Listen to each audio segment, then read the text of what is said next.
시작 전 좋아요 부탁드려요. 탈무드 이야기 시작합니다. 다윗과 모기. 다윗 왕은 적장의 침실에 몰래 들어가 적장의 칼을 훔쳐오기로 마음먹었다. 당신의 칼이 여기 있다. 나에게 당신을 죽일 마음이 있었다면 당신은 이미 이 세상 사람이 아니다. 이렇게 훔쳐온 칼을 보여주고 적장의 간담을 서늘하게 한 다음 싸우지 않고 항복을 받아낼 심산이었다. 다윗 왕은 기회를 틈타 적장의 침실 안으로 숨어들었다. 그러나 적장은 칼을 두 발로 꽉 누른 채 잠들어 있었다. 억지로 잡아당기다가는 잠을 깨울 터였다. 다윗 왕은 낭패감에 사로잡혔다. 마침 그때 모기 한 마리가 적장의 발 위에 앉아 피를 빨았다. 그러자 적장은 무의식 중에 발을 움직였다. 그 순간을 놓치지 않고 다윗 왕은 재빨리 칼을 빼낸 다음 재빨리 적진을 빠져나왔다. 탈무드에는 다윗 왕이 어려움을 겪다가 모기 덕분에 위기를 모면한 이야기가 전합니다. 다윗은 적장 사울의 침실에 잠입했지만 사울이 창을 두 다리 사이에 꽉 누르고 자고 있어서 빼낼 수가 없었습니다. 그때 모기 한 마리가 사울의 발을 물었고 사울이 무의식적으로 다리를 움직이는 순간 다윗은 창을 빼내 무사히 빠져나왔습니다. 이 이야기가 전하는 핵심은 여러분이 쓸모없다고 여기던 작은 존재가 결정적인 순간에 큰 도움이 될 수 있다는 것입니다. 가령 여러분이 회사에서 인턴이나 신입사원을 귀찮은 존재로만 여긴다고 칩시다.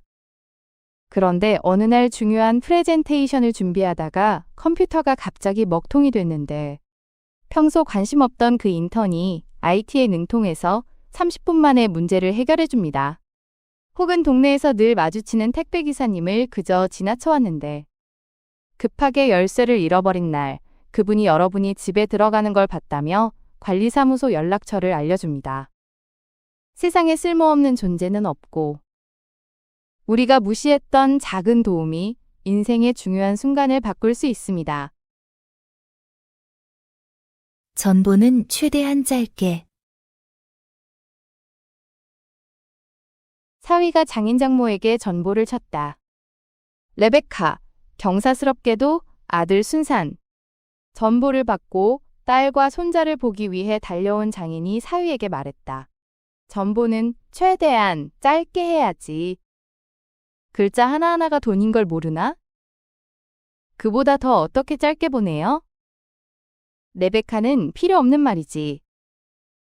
그 애 말고 누가 출산했겠나? 남의 아내가 출산했다고 전보를 쳤겠나? 경사스럽게는 또 뭔가? 경사스럽지 않을 수도 있단 말인가? 게다가 순산이라니? 순산이 아니면 황새가 아기를 갖다 주기라도 하나? 또 아들이라는 말도 쓸 필요가 없었어. 딸이라면 경사스러울 리가 없으니까 말이지. 장인은 사위의 전보에서 불필요한 단어들을 하나씩 짚어냅니다. 레베카라는 이름도, 경사스럽다는 표현도, 순산이라는 설명도, 심지어 아들이라는 말까지도 사실은 없어도 될 말이었다는 거죠. 가령 여러분이 회사에서 보고서를 쓸 때를 생각해 보세요. 매우 중요한 프로젝트가 성공적으로 완료되었습니다 라고 쓸 수도 있고 프로젝트 완료라고만 쓸 수도 있습니다. 둘 다 같은 내용이지만 후자가 훨씬 명확하고 효율적이죠. 상사는 어떤 프로젝트인지 이미 알고 있고 실패했으면 보고 자체를 안 했을 테니 성공은 당연하고 완료되지 않았으면 보고할 이유가 없으니까요.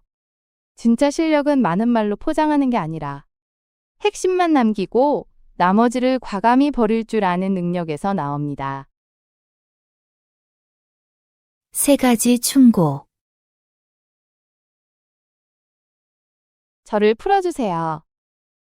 대신 제가 세 가지 충고를 해드릴게요. 사냥꾼에게 붙잡힌 말하는 새가 애원했다. 세 가지 충고? 그게 뭐지? 그걸 먼저 말해. 그러면 너를 풀어줄게. 맹세. 첫째, 자신이 한 일을 후회하지 마라. 둘째, 누가 뭐라고 하든 불가능한 일이라면 믿지 마라. 셋째, 오르지 못할 나무는 오르지 마라. 사냥꾼이 약속대로 새를 풀어주자 새는 높은 나무 위로 날아올라 가 사냥꾼에게 말했다.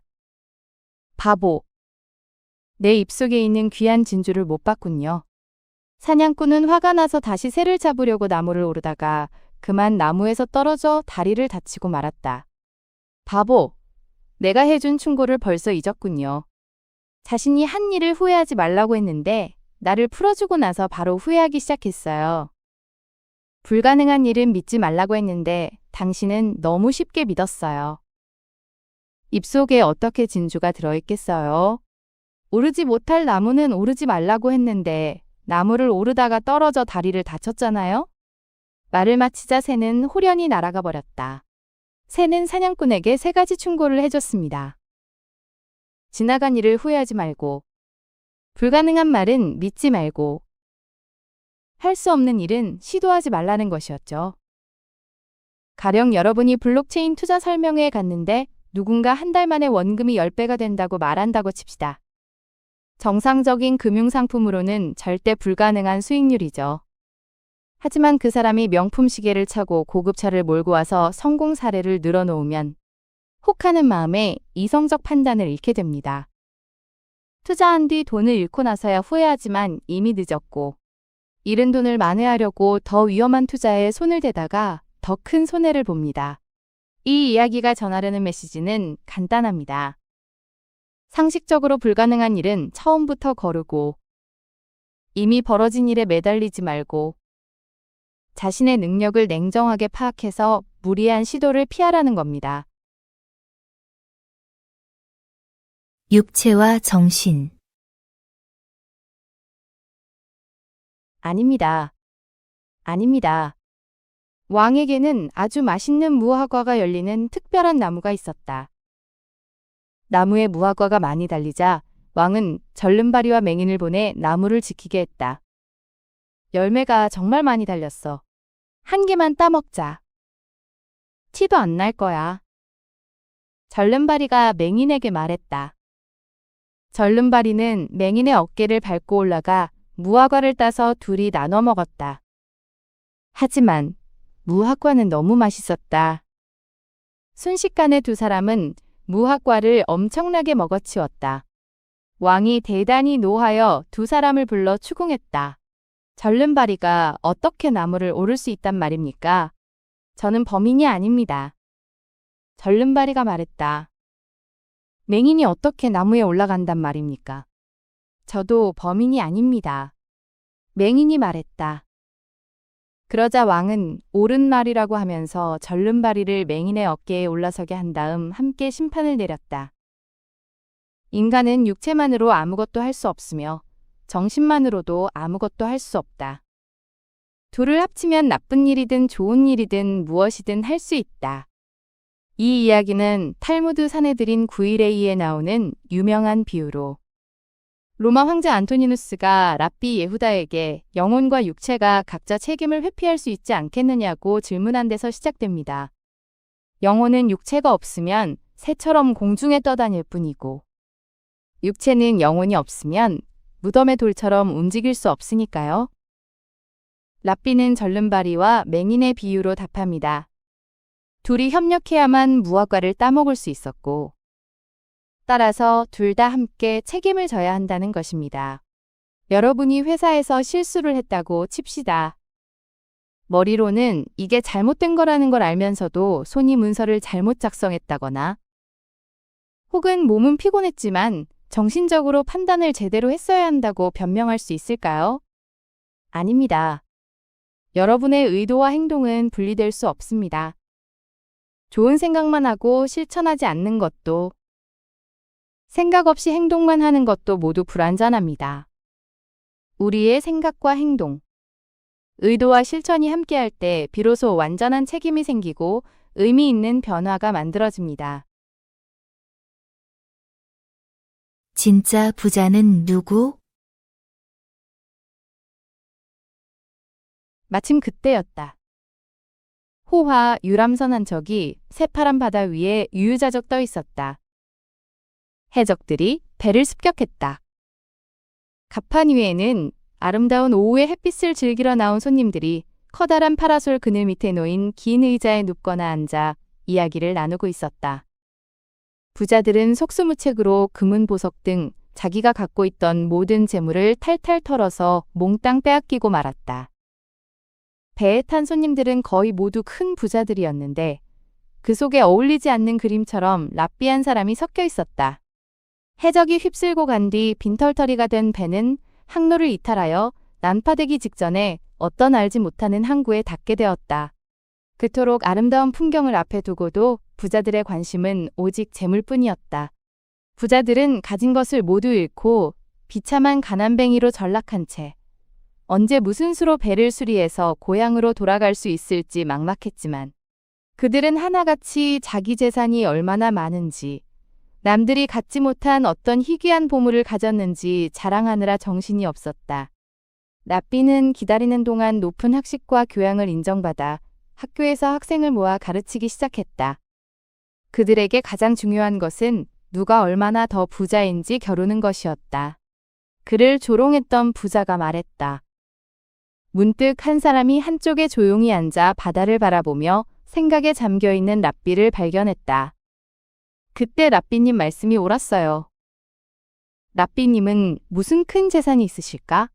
학식이 있는 사람은 잃어버릴 염려가 없는 재물을 몸에 지닌 셈이니까요. 그가 랍비를 아래 위로 훑으며 말하자 왁자지껄 웃음소리가 여기저기서 터져나왔다. 배를 탈 때 부자들은 금은 보화를 자랑했지만 아마 내가 여기서 제일 부자일걸요. 해적이 습격하자 모두 빼앗겼습니다. 지금 당장 내 재산을 여러분에게 보여주지 못하는 것이 안타까울 뿐입니다. 그런데 학식을 가진 랍비만은 난파된 항구에서 즉시 학생들을 가르치며 생계를 이어갈 수 있었습니다. 가령 여러분이 몇 년간 심혈을 기울여 모은 명품 컬렉션이 있다고 칩시다. 화재나 도난으로 하루아침에 모든 걸 잃으면 그 순간 여러분에게 남는 건 무엇일까요? 하지만 여러분이 전문 자격증을 갖고 있거나 특정 분야의 깊은 지식을 쌓아왔다면 어디를 가든 다시 시작할 수 있습니다. 빼앗길 수 없는 진짜 재산은 여러분 안에 쌓아둔 지식과 능력입니다. 참 이득.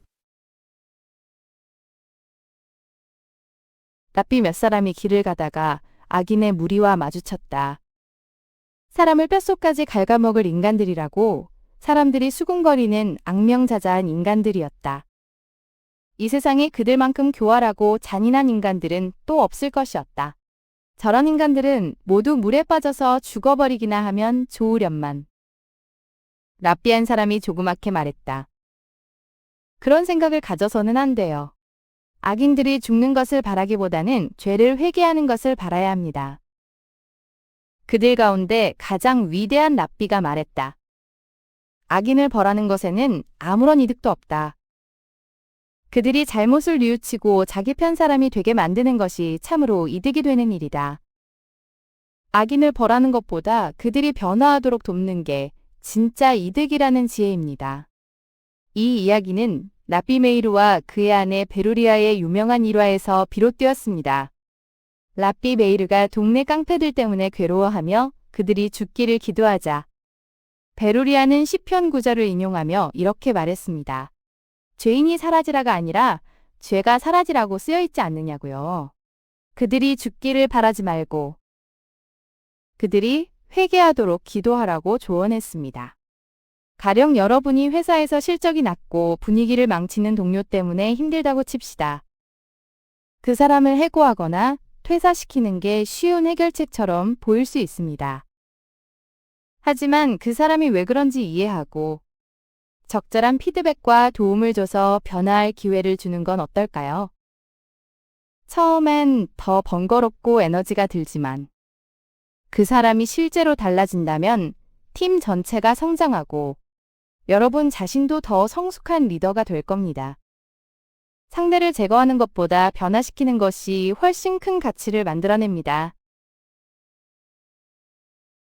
3가지 사리에 맞는 행동. 여행하던 도중에 죽을 병을 얻게 된 어떤 예루살렘 사람이 여관 주인을 청해 뒷일을 부탁했다. 내가 죽으면 소식을 듣고 예루살렘에서 내 아들이 찾아올 거예요. 그에게 내 소지품을 주세요. 손님의 아들인지 어떻게 알죠? 여행을 떠나기 전에 아들을 불러놓고 만약 내가 여행 중에 죽게 된다면 유산을 상속받기 위해서 해야 할 3가지 사리에 맞는 행동을 말해두었으니 그걸로 판단하면 됩니다. 그가 죽자 마을 사람들에게 나그네의 죽음이 알려졌고 유대식으로 장례가 치러졌다. 아들이 사는 예루살렘에도 사람이 보내졌다. 이윽고 아들이 소식을 듣고 부랴부랴 달려왔다. 그러나 그는 아버지가 묵었던 여관을 알지 못했다. 아버지가 여관 주인에게 알려주지 말라고 유언했기 때문이었다. 마침 뗏감 장수가 수레에 나무를 가득 싣고 지나가고 있었다. 아들은 그를 불러 뗏감을 샀다.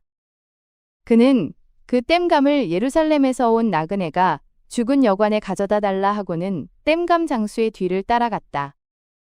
이것이 그의 첫 번째 사리에 맞는 행동이었다. 여관 주인은 기꺼이 그를 맞아들여 저녁 식사에 초대했다.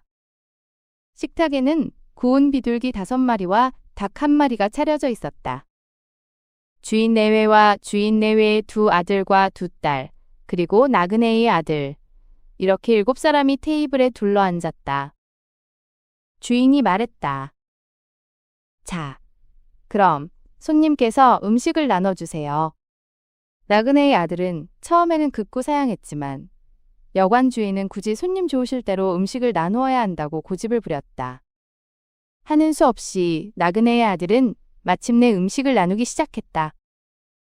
먼저 2 아들에게 구운 비둘기 1마리, 2 딸에게 구운 비둘기 1마리, 주인 부부에게도 구운 비둘기 1마리를 나눠준 다음 자신의 접시에는 구운 비둘기 2마리를 담았다.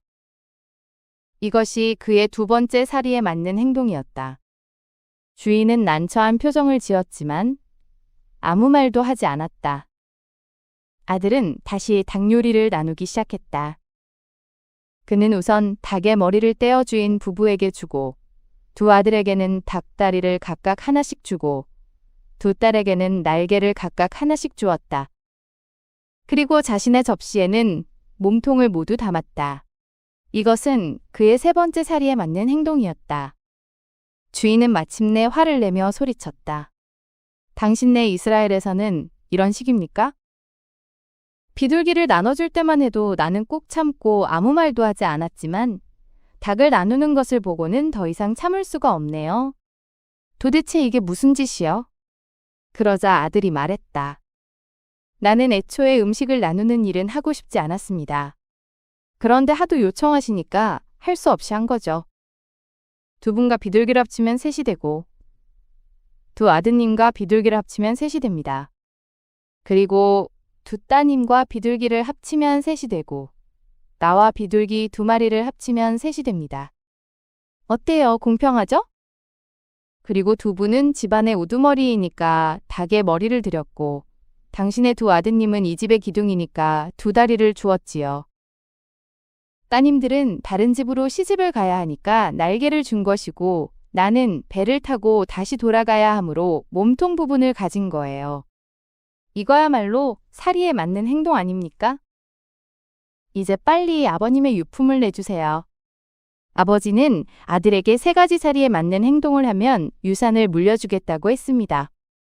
아들은 뗏감을 사서 장수를 따라가 여관을 찾았고 음식을 나누라는 요청에 모두가 3씩 되도록 나눴고 닭 요리도 각자의 상황에 맞는 의미를 부여해 분배했습니다. 겉보기엔 불공평해 보였지만 각각의 선택에 논리적 근거를 제시했죠. 가령 여러분이 팀 프로젝트에서 업무를 분담할 때를 떠올려 보세요. 누군가는 디자인 3개를, 누군가는 기획 2개와 발표 1개를, 다른 이는 개발 4개를 맡았다면 불공평해 보일 수 있습니다. 하지만 디자인 담당자는 전문 툴을 다룰 줄 알고 기획자는 전체 흐름을 조율하는 역할을 하며 개발자는 빠른 작업 속도가 강점이라면 어떨까요? 각자의 상황과 능력에 맞게 분배했다는 명확한 이유가 있다면 겉으로 다른 듯 보이는 역할 분담도 가장 공평한 선택이 될 수 있습니다. 중요한 건 숫자가 아니라 그 속에 담긴 합리성입니다.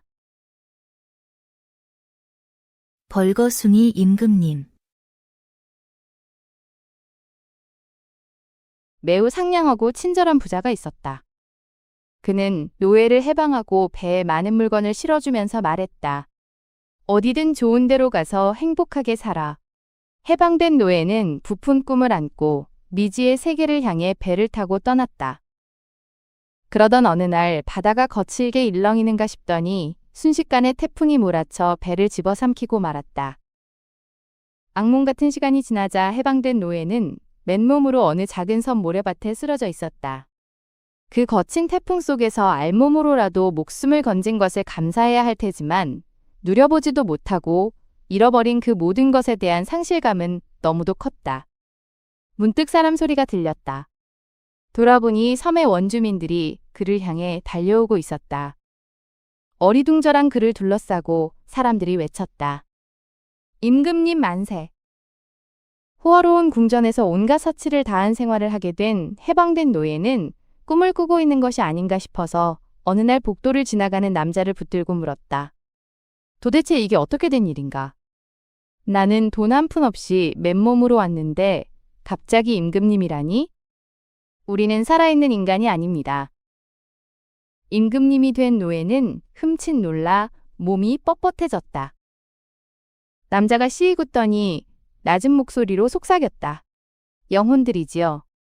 1년에 한 번씩 살아있는 인간을 이 섬에 데려와서 왕으로 삼고 1년이 지나면 죽음의 섬으로 보내버립니다. 그의 손가락 끝에 사막처럼 황량한 섬 하나가 덩그맣게 떠 있었다. 임금님이 된 노예는 1년 뒤를 대비해야겠다고 마음먹었다. 그는 매일 죽음의 섬으로 가서 꽃을 심고 과일나무를 심으며 섬을 가꾸기 시작했다. 1년이 지났다. 그는 왕자에서 쫓겨나 1년 전 이 섬에 왔을 때와 똑같은 벌거숭이로 죽음의 섬으로 보내졌다. 그러나 사막 같기만 했던 황폐한 섬은 이제 더 이상 죽음의 섬이 아니었다. 나무마다 과일이 열려 아주 살기 좋은 땅이 되어 있었다.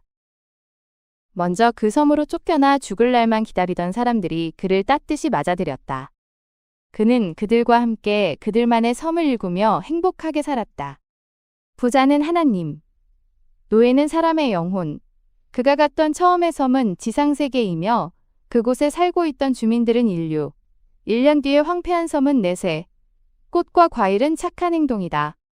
탈무드는 이 세상을 잠깐 머무는 대기실이라고 봅니다. 그래서 이곳에서의 진짜 임무는 다음 세상을 위한 준비라고 말합니다. 가령 여러분이 해외 이민을 앞두고 있다고 생각해 보세요. 출국 전 1년 동안 우연히 왕처럼 살 기회가 생겼습니다. 호화로운 집도 주고, 고급 차도 타고, 매일 미식 파티를 즐길 수 있습니다. 그런데 정작 이민 갈 나라에서 살 집은 준비하지 않고, 언어도 배우지 않고, 기술이나 인맥도 전혀 만들지 않은 채 그저 1년을 즐기기만 했다면 어떻게 될까요? 이민 가는 날, 빈손으로 낯선 땅에 내려져 막막함과 후회만 남을 겁니다. 반대로 그 1년 동안 파티는 적당히 하고, 틈틈이 언어를 익히고, 이민 갈 곳에 집도 마련하고, 현지에서 쓸 기술도 배워두고, 먼저 이민 간 사람들과 관계도 맺었다면 도착했을 때 전혀 다른 삶이 펼쳐질 겁니다. 진짜 지혜로운 사람은 지금 이 순간의 화려함에만 빠져있지 않고 곧 가야 할 곳을 위해 조용히 준비합니다. 초대받지 않은 사람. 두 번째 성전이 무너진 뒤 가말리엘 2세가 말했다. 역법을 정해야 하니 내일 아침에 7명의 학자가 회당에 모이기로 합시다. 다음 날 아침 가말리엘 2세가 회당에 도착하자 8사람이 나와 있었다. 누군가 초대받지 않은 사람이 섞여 있는 것이었다. 그러나 그 8번째 사람이 누구인지 알 수가 없어서 그가 말했다. 여기에 올 이유가 없는 사람은 돌아가시오. 그러자 누가 봐도 그 자리에 있어야 할 사람이 자리에서 일어나서 말했다. 제가 바로 초대받지 않은 자입니다. 법률을 공부한 학자로서 함께 참여해보고자 왔습니다. 사실 그 자리에 초대받지 않은 사람은 다른 사람이었다. 그러나 그는 잘못 알고 나온 사람이 굴욕감을 느끼지 않도록 먼저 말을 꺼낸 것이었다. 이 이야기는 제2성전 파괴 후 가말리엘 2세가 유대 역법을 정하기 위해 7명의 학자를 소집했던 때를 배경으로 합니다. 8명이 나타났을 때 진짜 초대받지 않은 사람을 보호하기 위해 자격이 충분한 학자가 먼저 나섰습니다. 타인의 수치심을 덜어주기 위해 스스로 불이익을 감수한 것입니다. 가령 회사 회의에 팀원이 실수로 들어왔다고 칩시다. 팀장이 누가 잘못 왔냐고 물었을 때 여러분이 먼저 제가 회의 일정을 착각했다고 말하며 자리를 뜬다면 어떨까요? 그 팀원은 굴욕감 없이 조용히 자리를 뜰 수 있습니다. 여러분은 잠깐의 오해를 감수하지만 동료는 창피함에서 벗어납니다. 진정한 배려는 상대방이 상처받지 않도록 자신이 먼저 손해를 감수하는 것입니다. 2시간의 길이. 임금님의 포도밭에서 많은 일꾼들이 일하고 있었다. 그 가운데 특별히 일을 잘하는 사람이 하나 있었다. 어느 날 포도밭을 찾은 임금님은 능력이 뛰어난 그와 둘이서 포도밭 안을 이리저리 돌아보며 포도 농사에 관해 이야기를 나누었다. 유대의 전통에 따르면 품삯은 매일 동전으로 지급된다. 그날도 하루의 일이 끝나자 일꾼들은 품삯을 받기 위해 줄을 섰다. 일꾼들은 모두 똑같은 품삯을 받았다.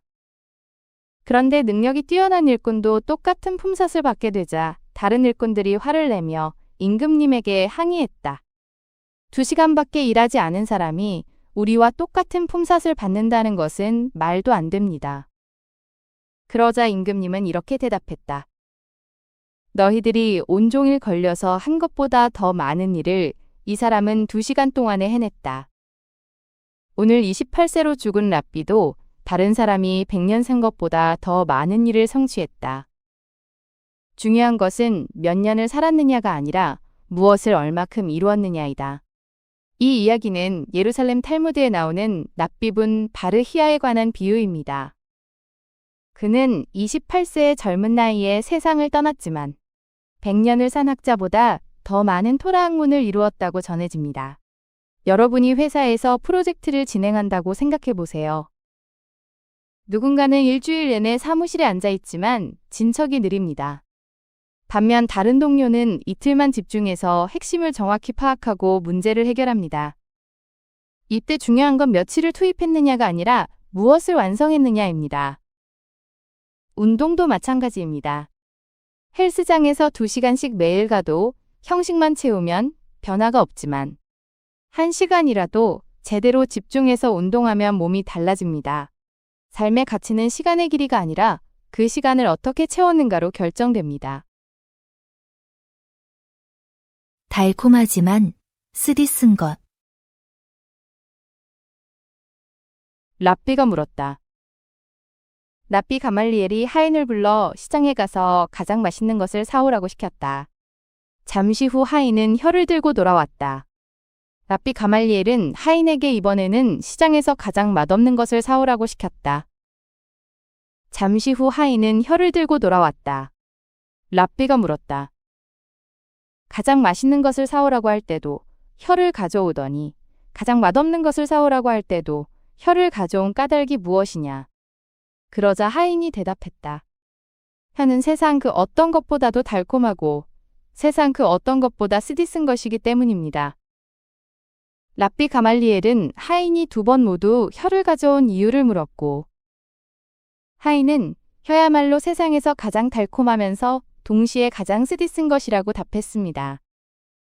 말이 가진 이중성을 꿰뚫은 답변입니다. 가령 여러분이 카페에서 아르바이트를 시작했다고 칩시다.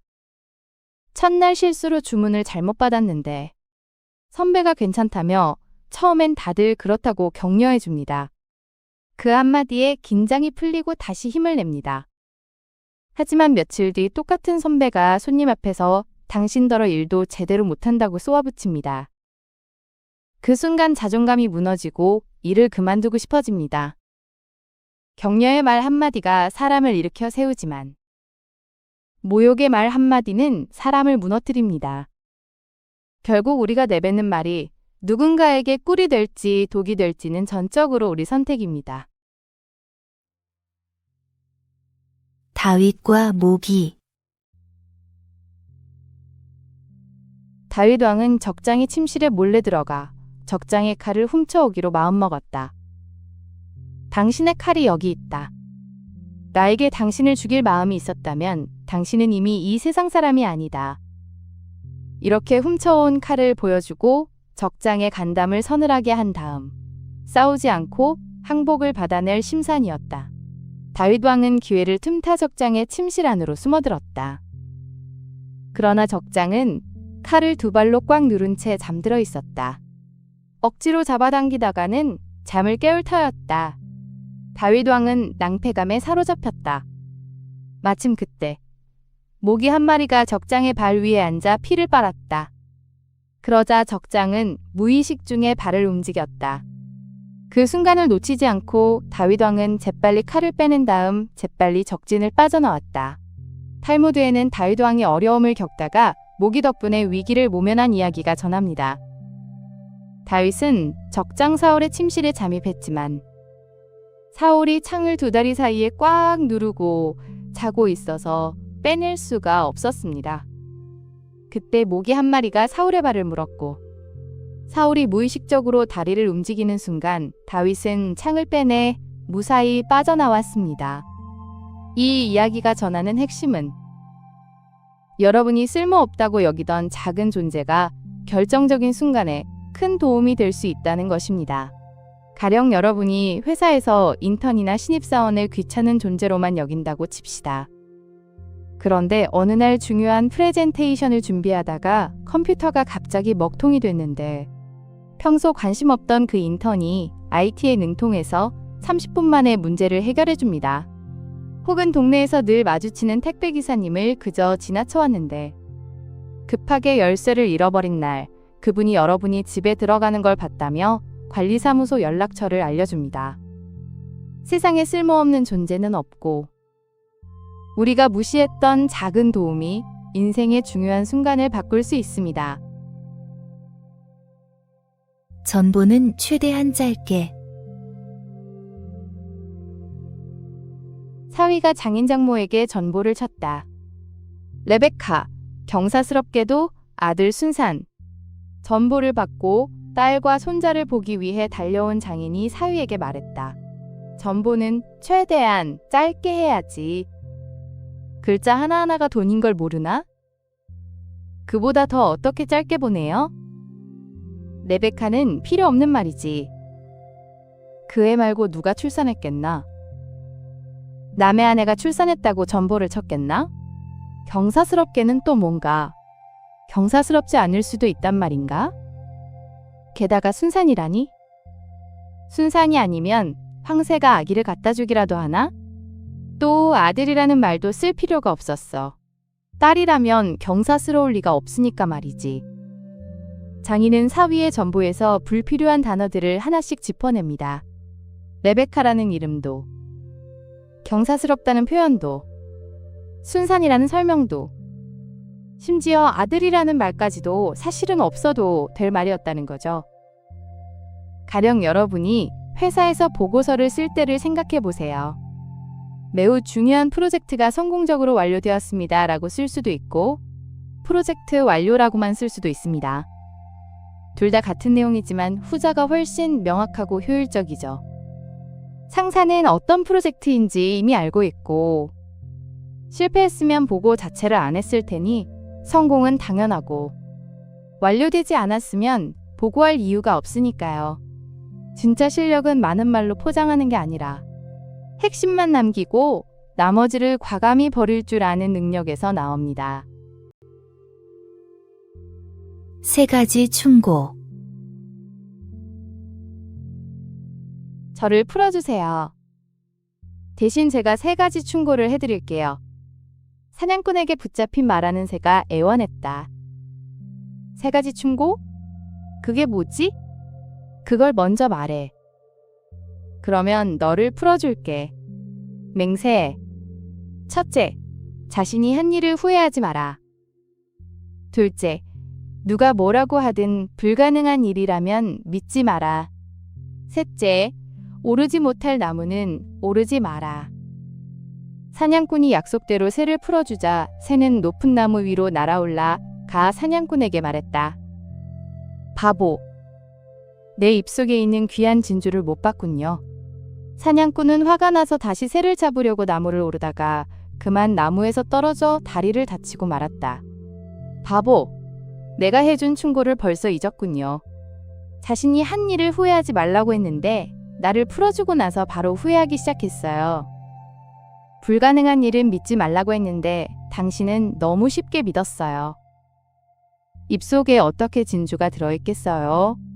오르지 못할 나무는 오르지 말라고 했는데 나무를 오르다가 떨어져 다리를 다쳤잖아요?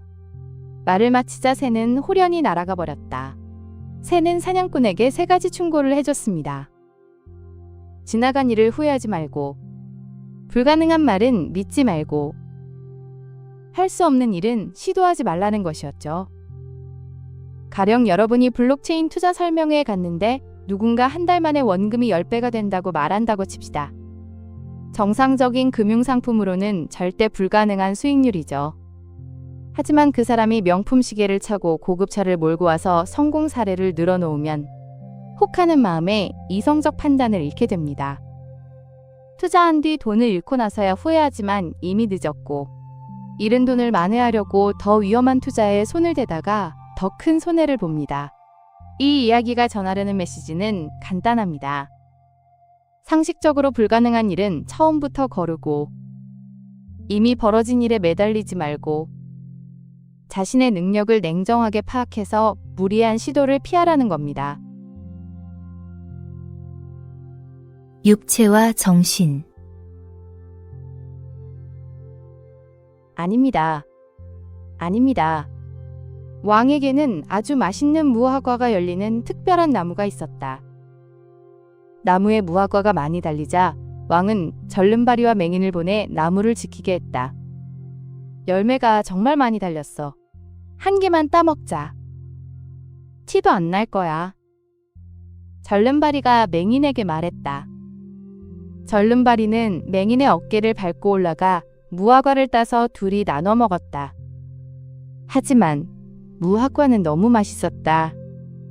순식간에 두 사람은 무화과를 엄청나게 먹어치웠다. 왕이 대단히 노하여 두 사람을 불러 추궁했다. 절름발이가 어떻게 나무를 오를 수 있단 말입니까? 저는 범인이 아닙니다. 절름발이가 말했다. 맹인이 어떻게 나무에 올라간단 말입니까? 저도 범인이 아닙니다. 맹인이 말했다. 그러자 왕은 옳은 말이라고 하면서 절름발이를 맹인의 어깨에 올라서게 한 다음 함께 심판을 내렸다. 인간은 육체만으로 아무것도 할 수 없으며 정신만으로도 아무것도 할 수 없다. 둘을 합치면 나쁜 일이든 좋은 일이든 무엇이든 할 수 있다. 이 이야기는 탈무드 사내들인 9일에이에 나오는 유명한 비유로 로마 황제 안토니누스가 랍비 예후다에게 영혼과 육체가 각자 책임을 회피할 수 있지 않겠느냐고 질문한 데서 시작됩니다. 영혼은 육체가 없으면 새처럼 공중에 떠다닐 뿐이고, 육체는 영혼이 없으면 무덤의 돌처럼 움직일 수 없으니까요. 랍비는 절름발이와 맹인의 비유로 답합니다. 둘이 협력해야만 무화과를 따먹을 수 있었고, 따라서 둘 다 함께 책임을 져야 한다는 것입니다. 여러분이 회사에서 실수를 했다고 칩시다. 머리로는 이게 잘못된 거라는 걸 알면서도 손이 문서를 잘못 작성했다거나, 혹은 몸은 피곤했지만 정신적으로 판단을 제대로 했어야 한다고 변명할 수 있을까요? 아닙니다. 여러분의 의도와 행동은 분리될 수 없습니다. 좋은 생각만 하고 실천하지 않는 것도 생각 없이 행동만 하는 것도 모두 불완전합니다. 우리의 생각과 행동, 의도와 실천이 함께할 때 비로소 완전한 책임이 생기고 의미 있는 변화가 만들어집니다. 진짜 부자는 누구? 마침 그때였다. 호화 유람선 한 척이 새파란 바다 위에 유유자적 떠 있었다. 해적들이 배를 습격했다. 갑판 위에는 아름다운 오후의 햇빛을 즐기러 나온 손님들이 커다란 파라솔 그늘 밑에 놓인 긴 의자에 눕거나 앉아 이야기를 나누고 있었다. 부자들은 속수무책으로 금은 보석 등 자기가 갖고 있던 모든 재물을 탈탈 털어서 몽땅 빼앗기고 말았다. 배에 탄 손님들은 거의 모두 큰 부자들이었는데 그 속에 어울리지 않는 그림처럼 랍비한 사람이 섞여 있었다. 해적이 휩쓸고 간 뒤 빈털터리가 된 배는 항로를 이탈하여 난파되기 직전에 어떤 알지 못하는 항구에 닿게 되었다. 그토록 아름다운 풍경을 앞에 두고도 부자들의 관심은 오직 재물뿐이었다. 부자들은 가진 것을 모두 잃고 비참한 가난뱅이로 전락한 채 언제 무슨 수로 배를 수리해서 고향으로 돌아갈 수 있을지 막막했지만 그들은 하나같이 자기 재산이 얼마나 많은지 남들이 갖지 못한 어떤 희귀한 보물을 가졌는지 자랑하느라 정신이 없었다. 랍비는 기다리는 동안 높은 학식과 교양을 인정받아 학교에서 학생을 모아 가르치기 시작했다. 그들에게 가장 중요한 것은 누가 얼마나 더 부자인지 겨루는 것이었다. 그를 조롱했던 부자가 말했다. 문득 한 사람이 한쪽에 조용히 앉아 바다를 바라보며 생각에 잠겨있는 랍비를 발견했다. 그때 랍비님 말씀이 옳았어요. 랍비님은 무슨 큰 재산이 있으실까? 학식이 있는 사람은 잃어버릴 염려가 없는 재물을 몸에 지닌 셈이니까요. 그가 랍비를 아래 위로 훑으며 말하자 왁자지껄 웃음소리가 여기저기서 터져나왔다. 배를 탈 때 부자들은 금은 보화를 자랑했지만 아마 내가 여기서 제일 부자일걸요. 해적이 습격하자 모두 빼앗겼습니다. 지금 당장 내 재산을 여러분에게 보여주지 못하는 것이 안타까울 뿐입니다. 그런데 학식을 가진 랍비만은 난파된 항구에서 즉시 학생들을 가르치며 생계를 이어갈 수 있었습니다. 가령 여러분이 몇 년간 심혈을 기울여 모은 명품 컬렉션이 있다고 칩시다. 화재나 도난으로 하루아침에 모든 걸 잃으면 그 순간 여러분에게 남는 건 무엇일까요? 하지만 여러분이 전문 자격증을 갖고 있거나 특정 분야의 깊은 지식을 쌓아왔다면 어디를 가든 다시 시작할 수 있습니다. 빼앗길 수 없는 진짜 재산은 여러분 안에 쌓아둔 지식과 능력입니다. 참 이득. 랍비 몇 사람이 길을 가다가 악인의 무리와 마주쳤다. 사람을 뼛속까지 갉아먹을 인간들이라고 사람들이 수군거리는 악명자자한 인간들이었다. 이 세상에 그들만큼 교활하고 잔인한 인간들은 또 없을 것이었다. 저런 인간들은 모두 물에 빠져서 죽어버리기나 하면 좋으련만. 랍비 한 사람이 조그맣게 말했다. 그런 생각을 가져서는 안 돼요. 악인들이 죽는 것을 바라기보다는 죄를 회개하는 것을 바라야 합니다. 그들 가운데 가장 위대한 랍비가 말했다. 악인을 벌하는 것에는 아무런 이득도 없다. 그들이 잘못을 뉘우치고 자기 편 사람이 되게 만드는 것이 참으로 이득이 되는 일이다. 악인을 벌하는 것보다 그들이 변화하도록 돕는 게 진짜 이득이라는 지혜입니다. 이 이야기는 랍비 메이르와 그의 아내 베루리아의 유명한 일화에서 비롯되었습니다. 랍비 메이르가 동네 깡패들 때문에 괴로워하며 그들이 죽기를 기도하자 베루리아는 시편 구절을 인용하며 이렇게 말했습니다. 죄인이 사라지라가 아니라 죄가 사라지라고 쓰여있지 않느냐고요. 그들이 죽기를 바라지 말고 그들이 회개하도록 기도하라고 조언했습니다. 가령 여러분이 회사에서 실적이 낮고 분위기를 망치는 동료 때문에 힘들다고 칩시다. 그 사람을 해고하거나 퇴사시키는 게 쉬운 해결책처럼 보일 수 있습니다.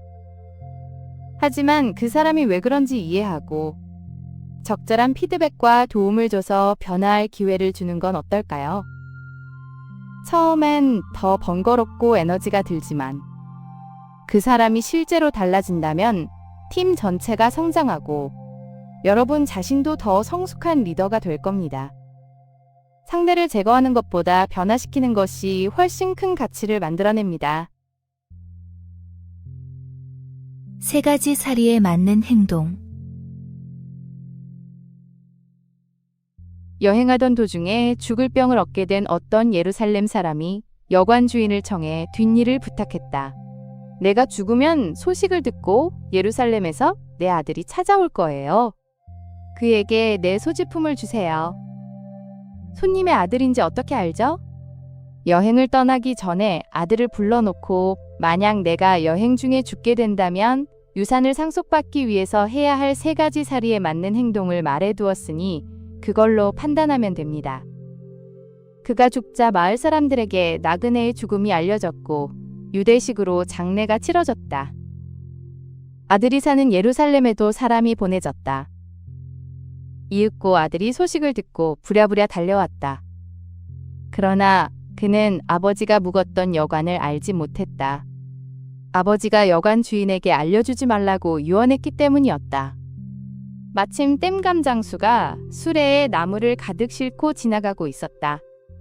아들은 그를 불러 뗏감을 샀다. 그는 그 뗏감을 예루살렘에서 온 나그네가 죽은 여관에 가져다 달라 하고는 뗏감 장수의 뒤를 따라갔다. 이것이 그의 첫 번째 사리에 맞는 행동이었다. 여관 주인은 기꺼이 그를 맞아들여 저녁 식사에 초대했다. 식탁에는 구운 비둘기 5마리와 닭 1마리가 차려져 있었다. 주인 내외와 주인 내외의 2 아들과 2 딸, 그리고 나그네의 아들, 이렇게 7사람이 테이블에 둘러앉았다. 주인이 말했다. 자, 그럼 손님께서 음식을 나눠주세요. 나그네의 아들은 처음에는 극구 사양했지만 여관 주인은 굳이 손님 좋으실 대로 음식을 나누어야 한다고 고집을 부렸다. 하는 수 없이 나그네의 아들은 마침내 음식을 나누기 시작했다. 먼저 2 아들에게 구운 비둘기 1마리, 2 딸에게 구운 비둘기 1마리, 주인 부부에게도 구운 비둘기 1마리를 나눠준 다음 자신의 접시에는 구운 비둘기 2마리를 담았다. 이것이 그의 2번째 사리에 맞는 행동이었다. 주인은 난처한 표정을 지었지만 아무 말도 하지 않았다. 아들은 다시 닭 요리를 나누기 시작했다. 그는 우선 닭의 머리를 떼어 주인 부부에게 주고 2 아들에게는 닭다리를 각각 하나씩 주고 2 딸에게는 날개를 각각 하나씩 주었다. 그리고 자신의 접시에는 몸통을 모두 담았다. 이것은 그의 3번째 사리에 맞는 행동이었다. 주인은 마침내 화를 내며 소리쳤다. 당신네 이스라엘에서는 이런 식입니까?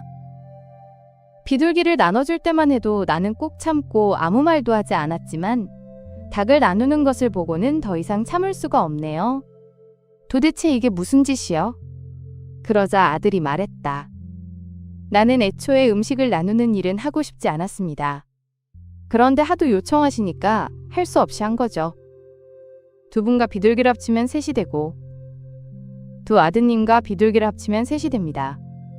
그리고 2 따님과 비둘기를 합치면 3이 되고 나와 비둘기 2마리를 합치면 3이 됩니다.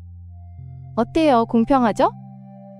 그리고 2분은 집안의 우두머리이니까 닭의 머리를 드렸고 당신의 2 아드님은 이 집의 기둥이니까 2 다리를 주었지요. 따님들은 다른 집으로 시집을 가야 하니까 날개를 준 것이고 나는 배를 타고 다시 돌아가야 하므로 몸통 부분을 가진 거예요. 이거야말로 사리에 맞는 행동 아닙니까? 이제 빨리 아버님의 유품을 내주세요. 아버지는 아들에게 3가지 사리에 맞는 행동을 하면 유산을 물려주겠다고 했습니다. 아들은 뗏감을 사서 장수를 따라가 여관을 찾았고 음식을 나누라는 요청에 모두가 3씩 되도록 나눴고 닭 요리도 각자의 상황에 맞는 의미를 부여해 분배했습니다. 겉보기엔 불공평해 보였지만 각각의 선택의 논리적 근거를 제시했죠. 가령 여러분이 팀 프로젝트에서 업무를 분담할 때를 떠올려 보세요. 누군가는 디자인 3개를, 누군가는 기획 2개와 발표 1개를, 다른 이는 개발 4개를 맡았다면 불공평해 보일 수 있습니다.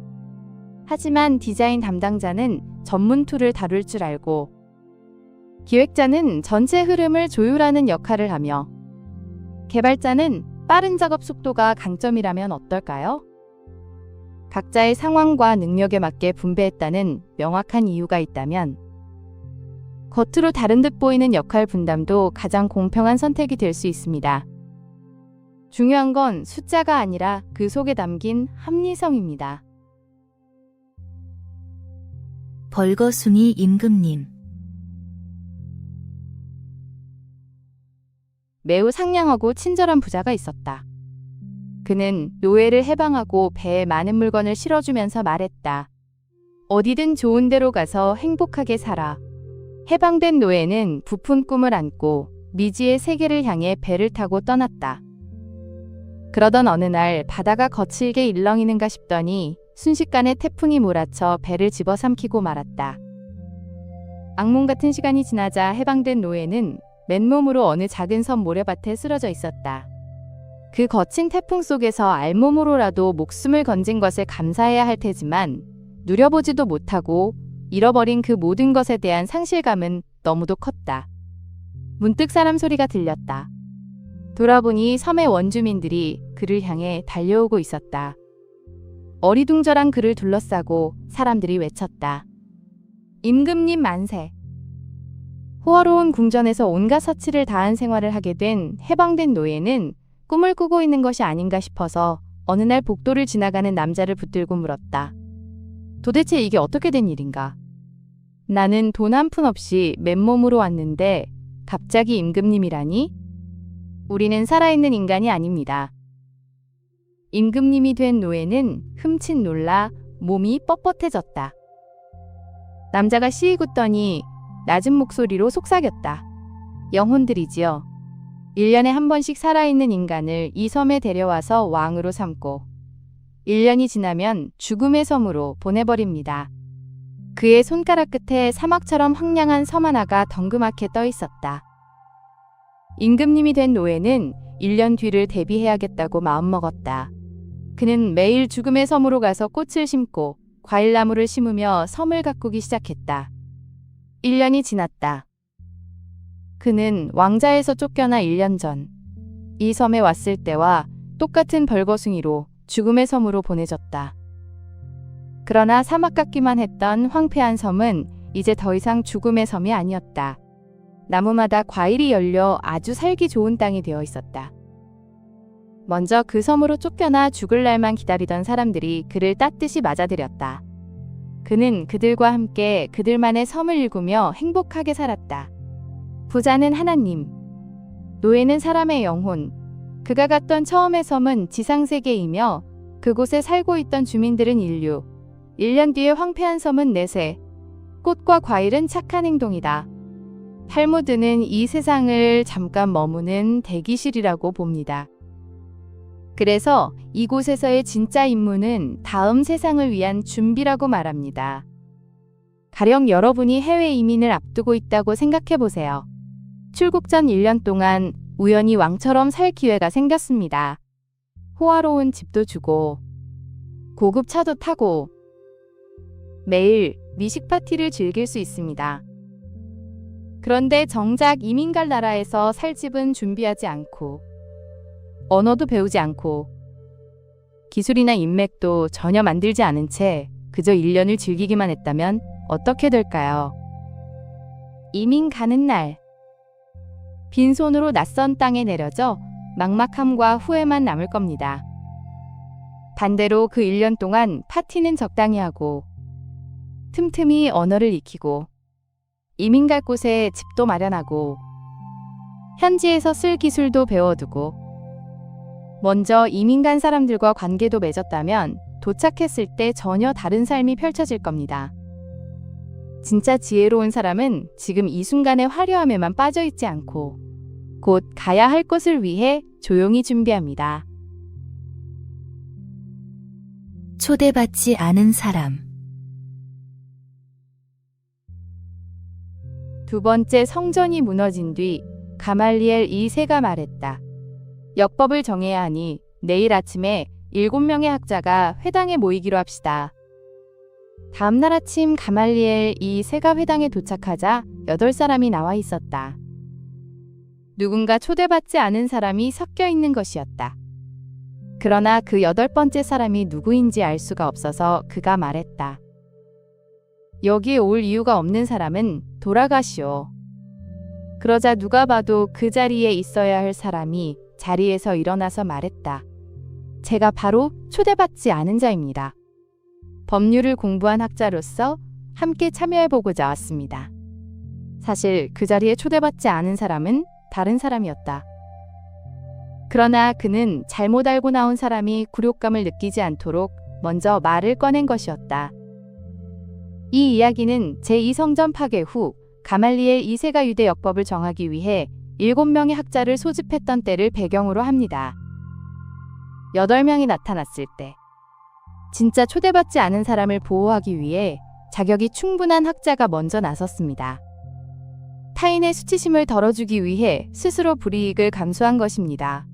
가령 회사 회의에 팀원이 실수로 들어왔다고 칩시다.